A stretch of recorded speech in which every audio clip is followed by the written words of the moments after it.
ओम शांति। आज 15 जून 2022 के बाबा के अनमोल मधुर महावाक्य सुनेंगे।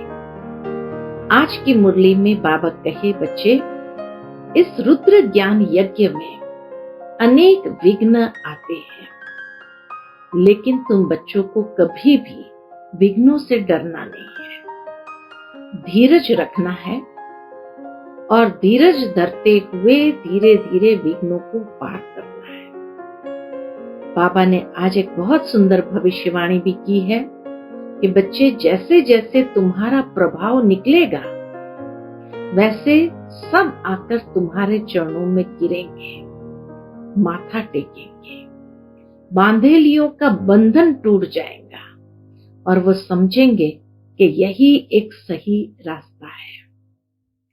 बस बाबा कहे, पुरुषार्थ हमें यही करना है इस समय कि अब हमारी वानप्रस्थ अवस्था है, हम सबको अभी घर जाना है। जितना हम डिटैच रहेंगे उतना बाबा कहे तुम्हारा प्रभाव निकलेगा। सुनते हैं बाबा के मधुर महावाक्य। ओम शांति। मीठे बच्चे, यह तुम सबकी वानप्रस्थ अवस्था है, वापस घर जाना है। इसलिए बाप और घर को याद करो, पावन बनो, सब खाते खलास करो। आज की मुरली से प्रश्न है, बाप ही बच्चों को कौन सा धीरज देते हैं? उत्तर है, बच्चे, अभी इस रुद्र ज्ञान यज्ञ में अनेक प्रकार के विघ्न पड़ते हैं, परंतु धीरज धरो। जब तुम्हारा प्रभाव निकलेगा ढेर के ढेर आने लगेंगे, फिर सब तुम्हारे आगे आकर माथा झुकाएंगे, बांधेलियों के बंधन खलास हो जाएंगे। जितना तुम बाप को याद करेंगे बंधन टूटते जाएंगे, तुम विकर्मा जीत बनते जाएंगे। आज की मुरली से पहले गीत बजा है, भोलेनाथ से निराला और कोई नहीं, ऐसी बिगड़ी को बनाने वाला कोई और नहीं। ओम शांति। भोलानाथ सदैव शिव को ही कहते हैं। शिव शंकर का भेद तो अच्छी तरह से समझा ही है। शिव तो ऊंचते ऊंच मूल वतन में रहते हैं और शंकर तो है सूक्ष्म वतनवासी। उनको भगवान कैसे कह सकते हैं? ऊंचते ऊंच रहने वाला है एक बाप। फिर दूसरे तबके में है 3 देवताएं। वह है बाप, ऊंचे ते ऊंच निराकार। शंकर तो आकारी है। शिव है भोलानाथ, ज्ञान का सागर। शंकर को ज्ञान का सागर कह नहीं सकते। दोनों की महिमा भी अलग अलग है। तुम बच्चे जानते हो, शिव बाबा भोलानाथ आकर हमारी झोली भरते हैं, आदि मध्य अंत का राज बता रहे हैं। रचता और रचना का राज बहुत सिंपल है। बड़े बड़े ऋषि मुनि आदि भी इन सहज बातों को जान नहीं सकते हैं। जब वह रजोगुणी ही नहीं जानते थे, ऋषि मुनि रजोगुणी ही नहीं जानते थे, तो तमोगुणी फिर कैसे जानेंगे? उन्होंने भी नेति नेति कह दिया, हम नहीं जान सकते हैं। तो बाबा कहे, तो फिर तमोगुणी फिर कैसे जानेंगे? तो अभी तुम बच्चे बाप के सन्मुख बैठे हो, बाप अमर कथा सुना रहे हैं। यह तो बच्चों को निश्चय है, बरोबर हमारा बाबा शिव बाबा सच्ची सच्ची अमर कथा सुना रहे हैं। इसमें कोई संशय नहीं होना चाहिए। कोई भी मनुष्य हमको ये नहीं सुना रहे हैं। भोलानाथ है शिव बाबा, कहते हैं मुझे अपना शरीर नहीं है, मैं हूं निराकार। पूजा भी मुझ निराकार की ही करते हैं। शिव जयंती भी मनाते हैं। अब बाप तो जन्म मरण रहित है, वह है भोलानाथ। जरूर आकर सभी की झोली भरेगा। कैसे भरेगा यह तुम बच्चे ही समझते हो। अविनाशी ज्ञान रत्नों की झोली भरते हो। बाबा आकर हमारी झोली भरते हैं, किससे? अविनाशी ज्ञान रत्नों की झोली भरते हैं। यही नॉलेज है। ज्ञान सागर आकर ज्ञान देते हैं। गीता तो वही एक ही है, परंतु संस्कृत श्लोक तो है नहीं। बाबा ने तो हम बच्चों को सिंपल शब्दों में समझाया है। भोली माताएं संस्कृत आदि से क्या जाने, उन्हों के लिए ही भोलानाथ बाबा आते हैं। भोली भोली माताओं के लिए ही भोलानाथ बाबा आते हैं। ये माताएं तो बिचारी घर के काम में ही रहती है। ये तो अभी फैशन पड़ा है जो नौकरी करती है। तो बाबा अब बच्चों को ऊंचते ऊंच पढ़ाई पढ़ा रहे हैं। जो बिल्कुल कुछ भी नहीं पढ़े थे, उन्हों पर पहले पहले कलश रखते हैं। जो बिल्कुल कुछ भी नहीं पढ़े हैं, उन पर बाबा आकर ज्ञान का कलश रखते हैं। किस चीज का? पढ़ाई का। तो उन्हों पर पहले पहले कलश रखते हैं पढ़ाई का। यूं तो भक्तियां, सीताएं सब है। राम आए हैं रावण की लंका से मुक्त करने, अर्थात दुख से मुक्त करने। फिर तो बाप के साथ घर ही जाएंगे, और कहां जाएंगे? याद भी घर को करते हैं। हम दुख से मुक्ति पावे। बच्चे जानते हैं बीच में किसको मुक्ति मिल नहीं सकती। सबको तमो प्रधान बनना ही है। मुख्य जो फाउंडेशन है वह जल जाता है। मुख्य जो फाउंडेशन है वही जल जाता है। वह धर्म ही प्राय लोप हो जाता है।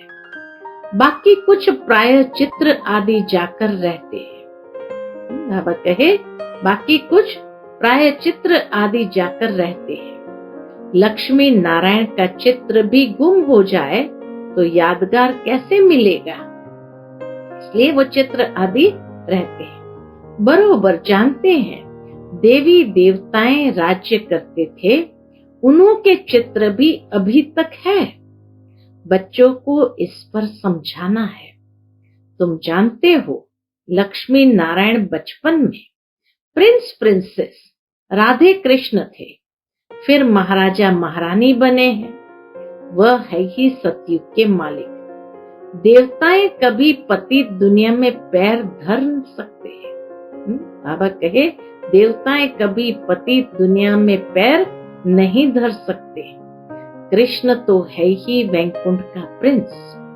वह तो गीता सुना न सके। सतयुग में तो गीता की आवश्यकता ही नहीं। भूल भी कितनी भारी कर दी है। कृष्ण को भगवान कहा नहीं जा सकता। वह तो मनुष्य है। देवी देवता धर्म का है। वास्तव में देवताएं ब्रह्मा विष्णु शंकर तो सूक्ष्म वतन में ही रहते हैं। यहाँ मनुष्य रहते हैं। मनुष्य को सूक्ष्म वतन वासी नहीं कह सकते हैं। ब्रह्मा देवताय नमः, विष्णु देवताय नमः कह देते हैं ना, वह है देवी देवता धर्म। श्री लक्ष्मी देवी, श्री नारायण देवता। मनुष्य को ही 84 जन्म लेने पड़ते हैं। अभी तुम बच्चे जानते हो असल में हम देवता धर्म के थे। वह धर्म बहुत सुख देने वाला है। यह कोई कह न सके वहां हम क्यों नहीं। यह तो जानते हो ना कि वहां एक ही आदि सनातन देवी देवता धर्म था। फिर बाकी और धर्म नंबरवार आते हैं। यह तुम बच्चे समझा सकते हो। यह अनादि बना बनाया खेल है। उसमें फिर सतयुग होगा। इस खेल में पहले सतयुग होगा। भारत में ही होना है ना। सतयुग भी कहाँ होना है? भारत में ही होना है, क्योंकि भारत ही अविनाशी खंड है। इसका विनाश नहीं होता है। यह भी समझाना पड़ता है बाप का जन्म भी यहाँ होता है। उनका है दिव्य जन्म जो मनुष्य सदृश नहीं है। बाप आए हैं निकालने। अभी तुम सिर्फ बाप और घर को याद करो। फिर तुम राजधानी में आ जाएंगे। यह तो आसुरी राजस्थान है। बाप ले जाते हैं दैवी राजस्थान में और कोई तकलीफ नहीं देते हैं। सिर्फ बाप और वर्षे को याद करना है। यह है अजपा जाप। बाप को याद करना यह है अजपा जाप। मुख से कुछ भी कहना नहीं है, सूक्ष्म में भी कुछ कहना नहीं है। साइलेंस में बाप को याद करना है। घर बैठे एकदम मन बुद्धि भी साइलेंस में हो और साइलेंस में बाप को याद करना है। घर बैठे बांधेलियां भी घर बैठे सुनती है। छुट्टी नहीं मिलती है। हाँ, घर बैठे सिर्फ पवित्र रहने की कोशिश करो। बोलो, हमको स्वप्न में डायरेक्शन मिलते हैं। पवित्र बनो। अभी मौत सामने खड़ा है। तुम अभी वानप्रस्थ अवस्था में हो। वानप्रस्थ में कभी विकार का ख्याल थोड़ी होता है। अभी बाप सारी दुनिया के लिए कहते हैं, सभी की वानप्रस्थ अवस्था है। सभी को वापस जाना है तो घर को याद करना है। फिर आना भी भारत में है। जाना है घर, फिर आना भी भारत में, क्योंकि भारत ही स्वर्ग भूमि बनती है। मुख तो घर के तरफ ही होगा ना। बच्चों को और कोई तकलीफ नहीं दी जाती है। बड़ा सहज है। घर में बैठ भल भोजन बनाओ शिव बाबा की याद में। घर में भोजन बनाते हो तो पति याद रहता है ना। ऐसे ही शिव बाबा की याद में बनाओ। बाप कहते हैं, यह तो पतियों का पति है, उनको याद करो, जिससे 21 जन्मों के लिए वर्षा मिलता है। अच्छा, कोई को छुट्टी नहीं मिलती है, वहां भी रह बाप और वर्षे को याद करो। अपना तो तुम छुटकारा कर लो। बाप से पूरा वर्षा ले सकते हो। धीरे धीरे तो छुटकारा मिलना ही है। हाँ, रुद्र ज्ञान यज्ञ में विघ्न भी जरूर पड़ने हैं। आखिर जब तुम्हारा प्रभाव निकलेगा तो तुम्हारे चरणों में माथा टेकते रहेंगे। विघ्न तो पड़ते ही रहेंगे, इसमें धैर्य रखना है। बाबा कहे, विघ्न तो पड़ते ही रहेंगे, इसमें धैर्य धरना है। उतावला नहीं होना है। घर बैठे पति आदि मित्र संबंधियों को एक ही बात समझाओ कि बाप का फरमान है, मुझे याद करो वर्षा। कृष्ण तो हो नहीं सकता, बाप को ही याद करना है। बाप का ही परिचय देना है, जो सब जान जाए कि हमारा बाबा शिव बाबा है। वह भी अभी याद अच्छी रह सकती है। बाबा कहे, वह भी अभी याद अच्छी रह सकती है। थोड़े समय के लिए ये बंधन मारपीट आदि है। बाबा धैर्य धराते हैं बांधेलियों को कि थोड़े समय के लिए ये बंधन मारपीट आदि है, आगे चल ये सब बंद हो जाएंगे। कोई कोई बीमारी होती है तो झट छूट जाती है, कोई वर्ष 2 तक भी चलती है, इसमें भी उपाय नहीं है। बाबा को याद करते करते बंधन छूट जाएंगे। इसलिए हर बात में धीरज चाहिए। ऐसे नहीं कि ज्ञान मिला तो बस आज ही किसी को भी पूरा समझा करके उनको पीके बना देवे। बाबा कहे, बंधनों को भी तोड़ने के लिए हर बात में धीरज चाहिए। बाप कहते, जितना तुम याद करेंगे उतना विकर्म विनाश होंगे, बुद्धि टूटती जाएगी। यह विकर्मों के भी बंधन है। विकार को ही नंबर 1 विकर्म कहा जाता है। विकारों के वश हुए तो वही नंबर 1 विकर्म कहा जाता है। अभी तुम विकर्माजीत बनते हो। विकर्माजीत याद से ही बना जाता है। सभी खाते खलास हो जाएंगे, फिर सुख का खाता शुरू होगा। व्यापारियों के लिए तो बहुत सहज है। समझते हैं कि पुराना खाता खलास कर फिर नया शुरू करना है। याद करते रहेंगे तो जमा होता जाएगा, याद नहीं करेंगे तो जमा कैसे होगा? यह भी व्यापार है ना। बाप तो कोई तकलीफ नहीं देते हैं, धक्का आदि कुछ भी खाने का नहीं है। वो तो जन्म जन्मांतर खाते ही आए हैं। अभी सत्य बाप कितना अच्छी रीति समझाते हैं। गॉड इज सत्य, गॉड ही सत्य बतलाते हैं, बाकी तो सब है झूठ। कॉन्ट्रास्ट देखो, बाबा क्या समझाते हैं और मनुष्य क्या समझाते हैं। यह है ड्रामा। फिर भी ऐसे ही होगा। अभी तुम जानते हो हम सदगति को पाते हैं कैसे? श्रीमत पर चलने से, नहीं तो इतना ऊंच पद नहीं मिलेगा। तुम निमित्त बनते हो स्वर्ग में जाने, वहां कोई भी कर्म होता नहीं। यहाँ भी कर्म होता है तो सजा भी भोगनी पड़ती है। जो श्रीमत पर नहीं चलते हैं उनको भी क्या कहा जाए? जो श्रीमत पर नहीं चलते उनको भी क्या कहा जाए? नास्तिक। भल जानते हैं बाबा आस्तिक बनाते हैं, परंतु फिर भी अगर उनकी मत पर न चले तो नास्तिक ठहरे ना। जानते भी है शिव बाबा की श्रीमत पर ही चलना है, परंतु जानते हुए भी न चले तो उनको क्या कहेंगे? श्रीमत है श्रेष्ठ बनने की, सबसे ऊंच से ऊंच वह सतगुरु है। बाप बैठ बच्चों को सन्मुख समझाते हैं, कल्प कल्प समझाया था। बाकी शास्त्र तो सब भक्ति मार्ग के हैं। अनेक ढेर के ढेर शास्त्र हैं। शास्त्रों की भी बहुत इज्जत रखते हैं, जैसे शास्त्रों को परिक्रमा देते हैं बहुत इज्जत से, वैसे चित्रों को भी परिक्रमा दिलाते हैं।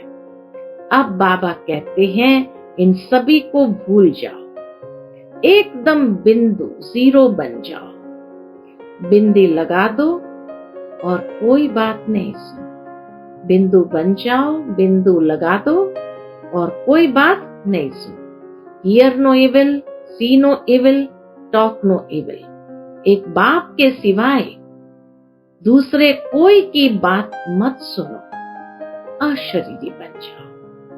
जैसे मैं आत्मा इस शरीर से अलग अशरीरी बन जाओ और सब कुछ भूल जाओ। तुम आत्माएं शरीर साथ सुनती हो। बाप आकर ब्रह्मा द्वारा समझाते हैं, बच्चों को सदगति का मार्ग बतलाते हैं। बल पहले भी कितने यत्न किए, परंतु मुक्ति, जीवन मुक्ति कोई पा नहीं सके। कल्प की आयु ही लंबी कर दी है।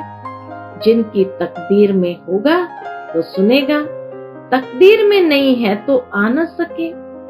यहाँ भी तकदीर की बात है। बाप समझाते कितना सहज है।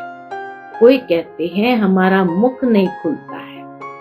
अरे इतनी सहज बात है, बाप और वर्षे को याद करो। उनको ही संस्कृत में कहते हैं मन मना भव। शिव बाबा है सभी आत्माओं का बाप। कृष्ण को बाप नहीं कह सकते। ब्रह्मा भी बाप है किसका?